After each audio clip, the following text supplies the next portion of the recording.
Well, she knows how to flip hearts, as we saw on The Bachelorette, but does JoJo Fletcher know how to flip homes? You better believe it. Yeah, together with fiance Jordan Rodgers, they're flipping homes for some easy cash and teaching you how to do it as well. Take a look. We've flipped houses for years. Now we're taking everything we've learned as we partner with homeowners. The renovation is going to cost $50,000 to $65,000. Oh, wow. And invest in their unutilized properties to transform them into unique vacation rental gold mines. That is what I wanted. Then we'll share the profit. Give me some. Oh, come on. JoJo and Jordan are here with us now. Okay, so how do you go from meeting on The Bachelorette to doing this together? How did this happen? So I've actually been doing this for almost 10 years now. I don't know if everyone knows that. You kept that secret. You know those little job titles that they put on The Bachelor, Bachelorette? Mine actually said it, but I feel like no one saw it. So I've been doing this for 10 years, and then when Jordan and I got together, She wrote me in. I told him he was going to be my free labor. I didn't see that in the contract, right? No, I hadn't. And so 3 years ago, we got done with the show, and she's like, hey, I have a renovation waiting for us. I'm like, all right, let's knock some stuff down, I guess, and I've kind of learned along the way. He likes demo day. Got some aggression out early on, and then who doesn't? Right? And then, you know, we started to play around this idea of short-term rentals.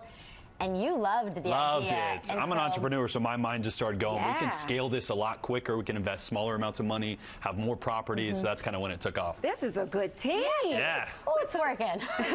What makes a good short-term rental? Because I imagine it's different short-term from long-term. Yeah.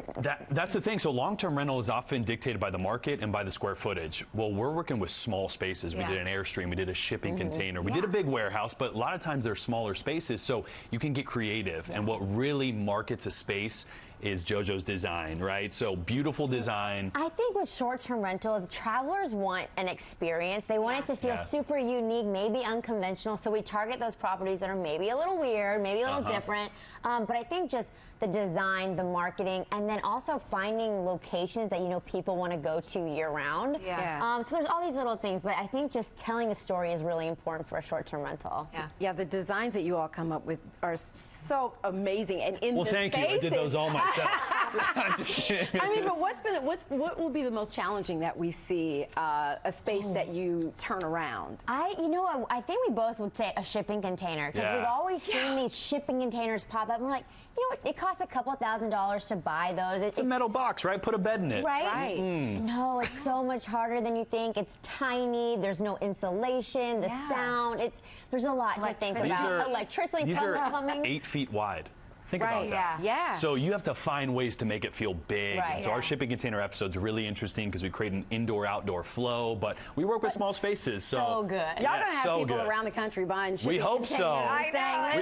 We're investing in these, so we need them to stay at it, right? This is a business for us. We need to make our money back. Well, you know, a lot of people say that couples shouldn't work together because it's a recipe for disaster, but you guys, it seems to be really working for you and helping you. How's this impacting the relationship? We were told before I dragged him into this, the quickest way to break up is to renovate a home together and or start a business together, and we somehow decided to do both.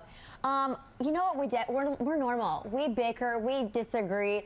But I will say that I think that if we can get through this, that we're good. You know what it is? Sometimes, you know, we're at a job site all day, sweating, renovating. You get home, it's like, you're too tired to argue. It's like, baby, I love you. Good night. And you just bought a home together, you announced on social media, so clearly things are working. As if we didn't have our hands full. Now she really can't leave me, though, because we're both on the deed. So stuck with him. And everybody's talking about how much more racy the show Bachelorette is this season. Have you all noticed that? Not that you have time to watch, but exactly. The thing is, I was telling everyone else, I had FOMO from this season because we were filming while this was airing, so I'm like seeing things on Twitter and Instagram, and I'm trying to go back and find it. There's a lot happening.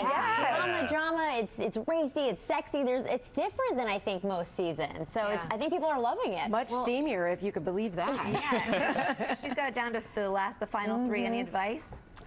My advice would be to trust your gut. Whoever you end up choosing, really just be patient, trust yourself, and I think see if you can work with them. Yeah, no, not like that. Well, I got a good advice. So when I was walking to propose, I had some nice tapered pants, and I put the ring in my front pocket, so it was just sitting out there. So there was no surprise. Put that thing in the back pocket. I mean, I think the girls know that that's what's happening. No, you want a little mystery. You want to?